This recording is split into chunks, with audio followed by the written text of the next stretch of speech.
backyard composting. This is a giant pile of compost that is hot right now. It's mixed and there's steam coming off of it. Is it possible to make a video on composting that isn't boring? I'm going to try. We're going to go from a giant pile of leaves, we're going to do the additives, we're going to flip it, we're going to mix it, and we're going to get it to finished compost. Finished compost is the greatest soil amendment that you can use on anything you're growing.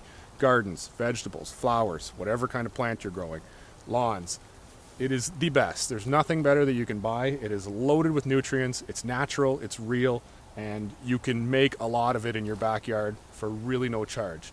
And I'm going to show you how to do that in a hopefully not boring video. I like to use leaves as my main compost ingredient for a few reasons. Up here they're easy to get, very plentiful, and they're very easy to work with. When I flip this pile, they flip easily. They're just easy to work with.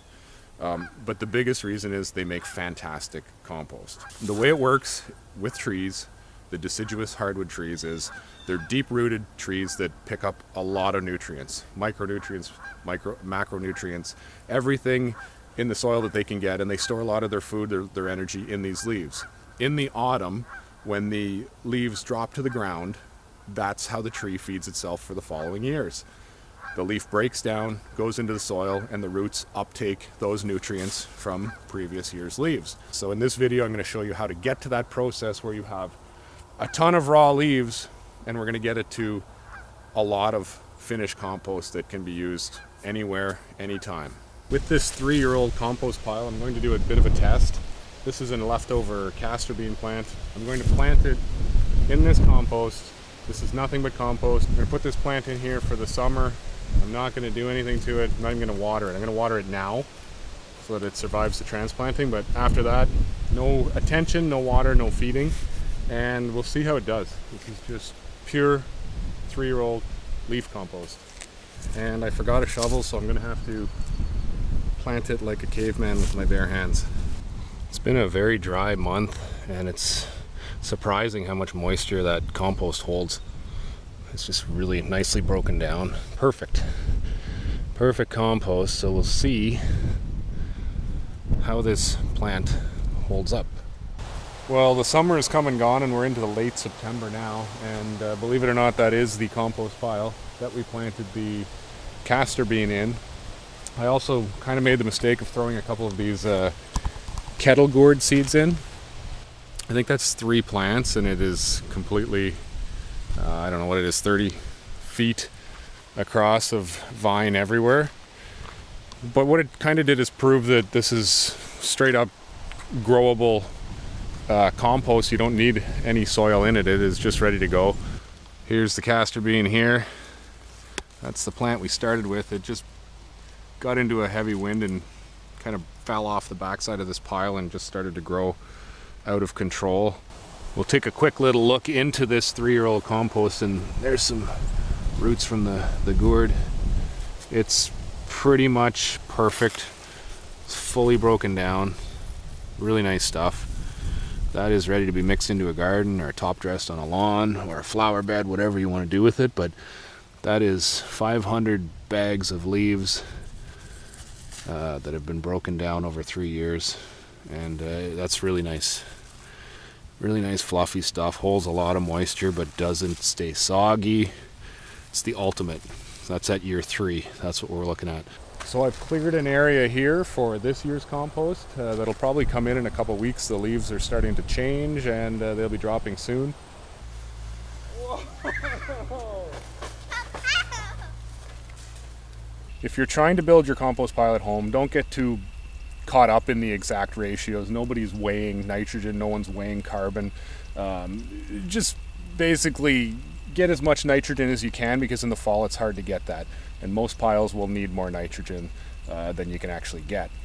A simple rule of thumb is anything green, plant material, lawn clippings are fantastic. Anything green, food scrap, is higher in nitrogen. Anything brown, straw, cardboard, leaves, anything brown has the higher carbon amount in it. So you want to try and get as much green into the brown as you can, and that will give the microbes some food and energy to break this pile down quicker. The fall is the time for leaves. It's an easy time to get leaves because everything's coming off the trees, but it's also a tougher time to find a nitrogen source to get into the pile. You've got to have that carbon to nitrogen ratio in the pile to get it working. So the more leaves you get, that's great, but you need more nitrogen to balance that out. Up here, we're in the north, frost has hit a couple times now. The grass really has slowed down, so you're not going to get a lot of grass clippings. The frost has killed the plant material, so you don't have a lot of time to gather plant material, so it really becomes difficult to balance these piles when you get into large volumes of leaves like I do. I did manage to I had a garden full of castor beans and some dahlias back here, and they've got hit with a couple frosts now, so they're dead, but still green enough where I want to use them as a nitrogen source to start this pile up. This pile's really just sitting here. It's 95% leaves, 99% leaves probably. So it's really not activated, hasn't done much yet. It's really just a big pile of leaves. You can see some frost on it there. It's a little bit warm on top where there's no frost, but not warm enough to consider it being a lit up pile that's starting to break down. So I'm gonna get the green material in right now, and that'll start the process, and then we'll keep working it into the fall, get more nitrogen in here.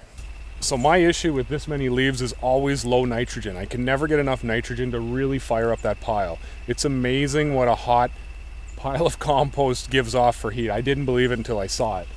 So I've got a lot of leaves here, I got a lot of carbon. I don't have enough plant material, I don't have lawn clippings. I'm really having trouble getting the nitrogen that I need to heat this pile up. But I found one trick a couple years ago that works fantastic, and it's definitely my favorite nitrogen source to use: coffee grounds. These are from a coffee shop.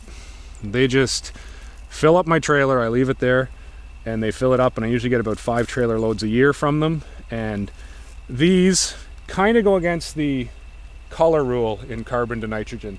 These are brown, straight up brown coffee grounds, but they are extremely high in nitrogen. They fuel that pile and they'll heat that pile up pretty amazingly. I don't have a full trailer load here, but the cold weather's coming and I want to get these in before the cold weather, mainly because it's not fun emptying out this trailer when it's frozen. These grounds will freeze. They don't have a lot of heat on their own because they don't have the carbon to mix with to warm up. So once these are thrown into the pile, we'll come back in a couple days and I think we'll start to see some heat come off the pile. I'll open the pile up with the skid steer and see what we have cooking in there. So with the coffee ground spread on the leaves, I'm going to go get the skid steer and fluff this pile up and mix it up. That's for 2 reasons. I want to get air into the pile. Compost always needs oxygen. The microbes need oxygen to survive. So I'm going to fluff it up, get some air in there, but I really want to just mix that nitrogen in with the leaves. I want to get the coffee mixed in with the leaves quickly here and give it a chance to start working.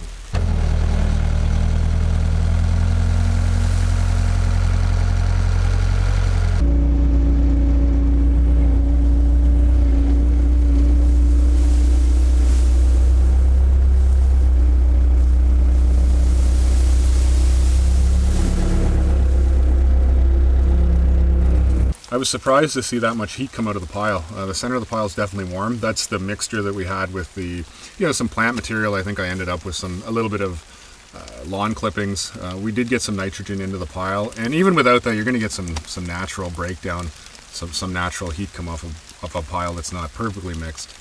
I think next time I'll put the door on the Bobcat. It's a mess in here. One good trick if you're short leaves for your compost pile is to go out on the curbside pickup day. A lot of towns and cities have the curbside pickup in the fall where the homeowners rake their lawn, rake their leaves up, bag them and take them to the curb, and that's when I come out in the morning and just grab a bunch of free leaves. I didn't have to do any work, I didn't have to rake them, I didn't have to bag them. All I did was pick them up, throw them in the truck and take them to the compost pile. So that's a good trick if you are short of leaves, maybe your property is a bit short of leaves, is to get other people to do the work for you and then go pick them up when they have them raked and at the curb.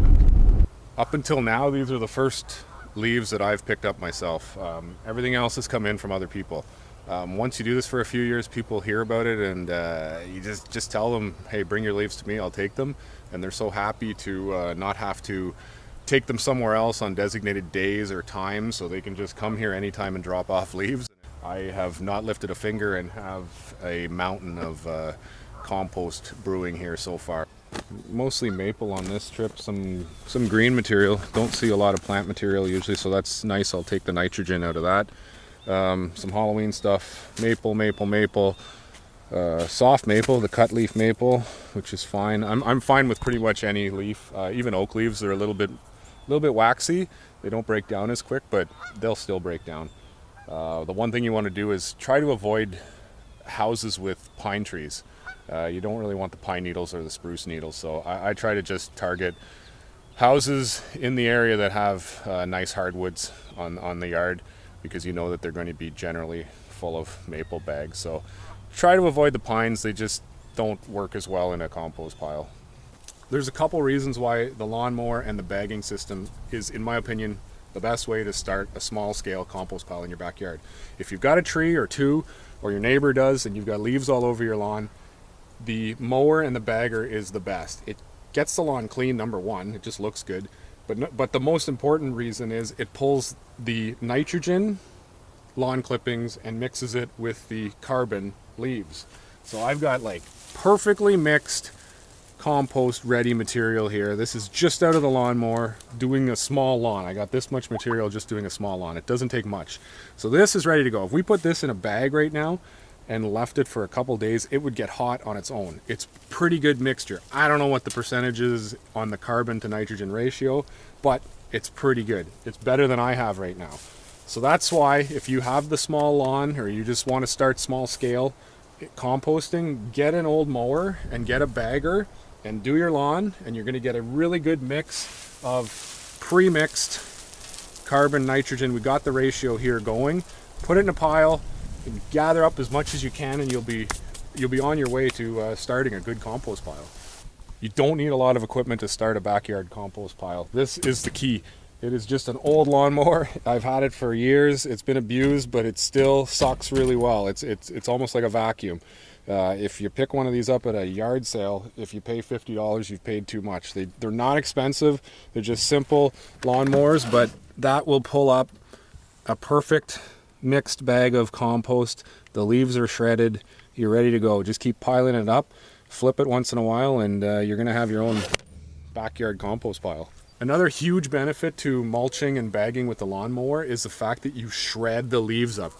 The mower destroys the leaves and really cuts them into a lot of fine pieces. Leaves on their own do have a waxy surface on them, so it does take a little while for the microorganisms to get into the leaf to start to decompose it. By mulching, you've opened up so many more areas for the composting to begin. It's much faster when you use mulch leaves versus just raked leaves or gathered leaves. When building your compost pile, you can really use anything. Fruits, vegetables, plant scraps, anything that's really, been alive and ready for the compost pile. Before winter, get as much as you can into that compost pile. Pumpkins after Halloween are great for the compost pile. Your wife's spider plant that is just homely looking and you're tired of watering it, that's great compost. Kitchen scraps are a big one. That's what everyone thinks of when they think of compost. Everybody produces vegetable, fruit waste. It's not going to give you a lot of volume of compost unless you have just a phenomenal amount of kitchen waste, but it's going to help. This is our weekly compost, and it just keeps it out of the landfill. That's one good thing for volume, but it's got, it's starting to break down already. It's got the good bacteria in there, it's got the microorganisms. It's just going to go into the pile and be used as fuel for the rest of the breakdown process. So I'm going to circle back to that pile. This is my oldest pile of compost that I haven't used. It is 3 full years old, so it's going into its 4th year. It hasn't been flipped repeatedly, so you could definitely get finished compost in a year or less. Don't feel like it's going to be 4 years before you have good compost you can use. I just let this sit around and didn't do a lot about it, and it still broke down. Compost materials, they'll always break down. It just depends on how fast you can get it to do it. You can use your compost much quicker if you get your balances right and you do some flipping. I took all the castor bean off of it. That was up top there. You can kind of see the root. It was so rooted in I had to cut it off with a saw. So it liked the compost. I had 2 gourd plants, those kettle gourds. They grew really well, and I don't know what I'm going to do with them, but I have them over here. I got those off of the 2 plants, so they're here. Not sure what I'm going to do with them, but it was just really a test to see how plants would grow in just straight compost with no water, no fertilizer, no nothing. Just Mother Nature and the compost. So we're getting really close to freeze up, so this will probably be the last time I can kind of dig and poke away at this pile. So I want to open up the center of the pile. You'll always have not as much breakdown on the outside of the pile, so the true composting is happening underneath the surface. So this is going to be frozen solid in a week or so, so I won't be able to get at it. These old piles that are broken down will freeze. The new leaf pile that we built, it will never freeze. There's going to be heat coming off of that all winter. So this one, if we want to look at it, we got to do it now. So I'm going to open this up and just see finished compost, and that's what your leaf pile will look like in 1 year, 2 years, depending on how much flipping and turning you do. You'll get this finished compost out of those leaves.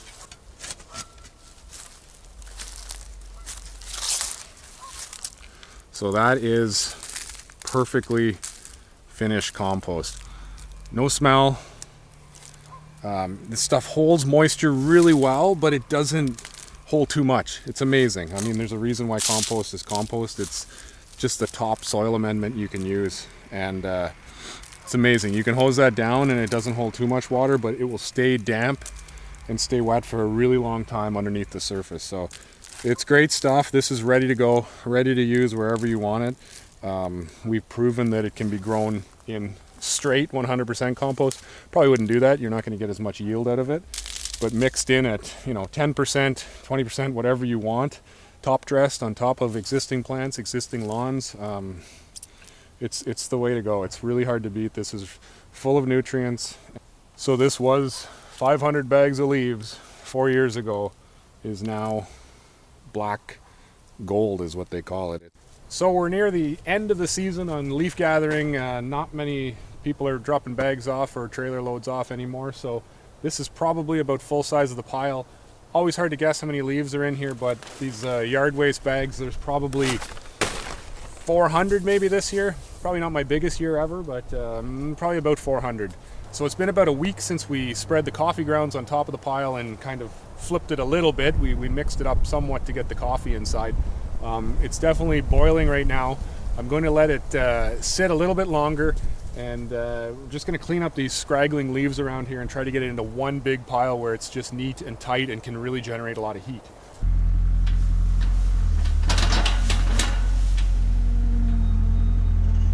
Hey, so I'm back. It's been a long time, too long. It's early January now, and the pile's still sitting like we left it.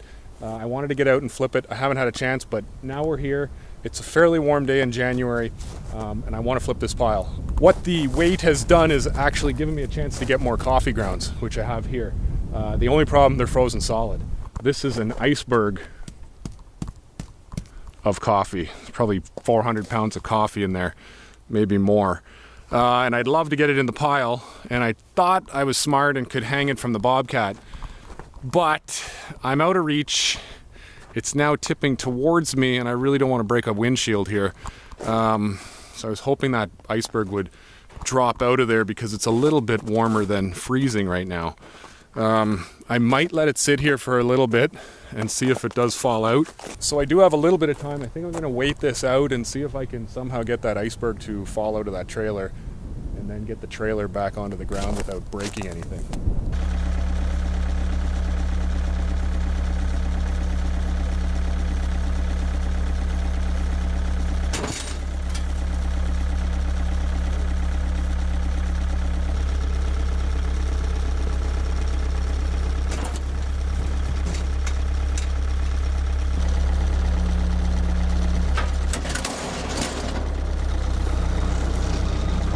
Well, we survived. That was too risky for just a trailer load of old coffee, that's for sure. I really thought I was going to break something. But it's down. There's a frozen block of coffee. It's a good view at it there. So we'll get that mixed into the pile now, and that'll melt pretty quick and get mixed in.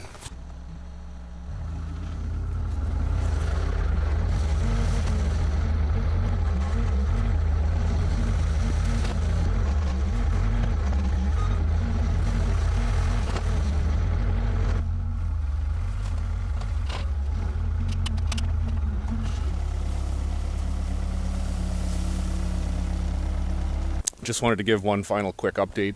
It's been about 10 days since we flipped the pile. It got very cold after I flipped the pile. Got that warm day, and now it's minus 25 this morning. Celsius, it's freezing. And the pile's still generating heat in this crazy cold weather. The center of the pile is super hot. You start to lose the heat as you get to the outside. This pile will stay warm all winter. Even if I don't flip it again, I'll probably get out on a warmer day and flip it. But it'll stay warm all winter because it is still lots of life in there. The breakdown process of the compost is just beginning, so there's going to be a lot of heat coming off of that all winter. Our old compost piles over here, this is the old compost. It is